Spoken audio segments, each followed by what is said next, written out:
अस्सलाम वालेकुम, कैसे हैं आप सब लोग। मुझे उम्मीद है कि सब ठीक होंगे और खैरियत से होंगे।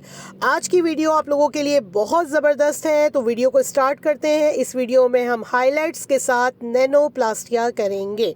नैनोप्लास्टिया का कंप्लीट मेथड आप लोग के साथ शेयर करूंगी, और हाइलाइट्स की तो वीडियोस आप लोग अनलिमिटेड मेरे चैनल पर देखते रहते हैं, लेकिन फिर भी बिफ़ोर एंड आफ्टर में जो रिज़ल्ट्स हैं वो आपको वाज़े फ़र्क का पता चलेगा कि हमने क्या काम किया। ठीक है, इस वक्त हम 30 वॉल्यूम और साथ में डी कलर स्नूकिया का पाउडर, उसके साथ स्लांट में जो है वो हाइलाइट्स कर रहे हैं वीविंग करके, और हम ऊपर से छोड़ के काम कर रहे हैं क्योंकि हमें बालियाज वाली लुक चाहिए। ठीक है, बालियाज की लुक वो होती है जो ऊपर से आपको डेप्थ में मिलती है और नीचे से आपको हाइलाइट्स मिलती है। फॉइल को लगाने का या क्लाइंट की विश को देखना, it's total up to you कि आपने क्या करना है, क्या लुक देनी है, ये टोटल आप पे डिफ़ाइन करता है। लेकिन एक दिन में कलर और नैनोप्लास्टिया किस तरीके से साथ कर सकते हैं, आज की वीडियो में हम ये सीखेंगे।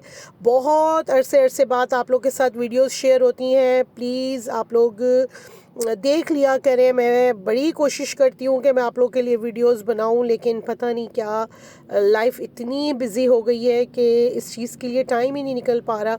मैं चाहती हूँ डेली के जो काम होता है, जो केस हमारे सैलून में होते हैं, वो मैं डेली आपके साथ डिस्कस करूँ। और मज़े की बात है कि नैनोप्लास्टिया का रिज़ल्ट बहुत ज़बरदस्त है। केराटिन के बाद ये एक अपग्रेड वर्जन है जो आपके बालों को सीधा भी करता है, शाइन भी देता है, और ज़ाहिर सी बात है जदीद चीज़ें आती रहेंगी और वो होती रहेंगी। पता नहीं अब हम आगे और क्या क्या चीज़ें लाइफ में देखेंगे, सीखेंगे, करेंगे, और एक्सपेरिमेंट के साथ साथ हमारे जो है तजर्बों में इजाफ़ा भी होता रहेगा। ये तो देखें इस फील्ड में हम हैं तो हमने सीखते रहना है और आगे बढ़ते रहना है, तो ये तो चलता रहेगा। बस ये होता है कि कोई भी स्टूडेंट जो नया काम कर रहा होता है पहली दफ़ा, तो उसको थोड़ी सी कन्फ्यूजन होती है, और वीडियोस के थ्रू उसको एक हेल्प मिल जाती है कि कुछ जो क्वेश्चंस माइंड में होते हैं वो क्लियर हो जाते हैं। तो मुझे उम्मीद है कि आज की ये वीडियो आप लोग के लिए बहुत हेल्पफुल साबित होगी। प्लीज़ आपको इसमें से कुछ भी सीखने के लिए मिले तो आप लोग वीडियो को मस्ट लाइक कर दीजिएगा। अगर आप मेरे चैनल पे न्यू हैं और पहली दफ़ा ये वीडियो देख रहे हैं तो मस्ट सब्सक्राइब कीजिएगा और बेल आइकन को लाजमी प्रेस कीजिएगा। उससे ये होगा कि मेरे चैनल पे सिर्फ एजुकेशनल वीडियोस हैं, वो आपको सबसे पहले देखने के लिए मिलेंगी, और आपकी बहुत सारी कन्फ्यूजन्स या जो भी क्वेश्चंस हैं वो आपको बहुत कुछ जो है इन वीडियोस से देखने का मौका मिलेगा। तकरीबन 20 फॉइल्स में इनके सर में लगा रही हूँ। इनकी हम बेस कलर भी चेंज करेंगे और साथ इनकी हाइलाइट्स भी करेंगे, और साथ हम इनका नैनोप्लास्टिया भी करेंगे। फॉइल को जो है वो पीछे से स्लांट में 3 6, और जो ऊपर वी था उसमें 3, पीछे से 9 फॉइल्स मैंने लगा दी। एयर टू एयर सेक्शन जो साइड्स पे आ रहा है उस पर 2 फॉइल्स, और फिर सीधी एक फॉइल, 3 इन साइडों पे भी आ गई, जो कि हमारी जो है 6 इधर हो गई। और सेकेंडली जो हॉर्स शू एरिया हो जाएगा उसमें हम अपनी बाकी फॉइल्स को रिप्लेस करेंगे। और जाहिर सी बात है आप जब तक फॉइल्स लगाते हैं आपका जो है वो टाइम होता जाता है। 917 का मेरे क्लाइंट को शेड चाहिए था, और उसी शेड को हमने करना है, और साथ हमने अपना बेस कलर भी चेंज करना है। तो मुझे उम्मीद है कि इस वीडियो से आपको बहुत कुछ सीखने के लिए मिलेगा। सबसे पहला पॉइंट तो देखें ये चीज़ हो जाती है कि हम क्या करते हैं, हम अपनी जो बाल होते हैं ना, सबसे पहले उनको डी कलर कर लेते हैं। डी कलर का मतलब होता है कट डाउन। कट डाउन हम उस लेवल तक करते हैं जहाँ तक हमारी क्लाइंट की विश होती है, और विश उस सूरत में पूरी होती है जब आपके क्लाइंट ने अपने बालों पे किसी किस्म का कोई मटालिक या कोई भी बॉक्स डाइज ना लगाया हो। और हमेशा जब भी कट डाउन का काम करें, आपकी क्लाइंट की अगर हिस्ट्री इस तरह की है कि उन्होंने बॉक्स डाइज या मटालिक लगाए हुए हैं, तो एक लट लेके उनका स्टंट टेस्ट लाजमी कर लें। उससे आपको ये फ़ायदा होगा कि स्टंट टेस्ट करते ही आपको जो है पता चल जाएगा कि आपके क्लाइंट का जो है शेड कहाँ तक जाएगा, और उस फैमिली में रहते हुए आप उनको कौन कौन से डिज़ायर्ड शेड कर सकते हैं।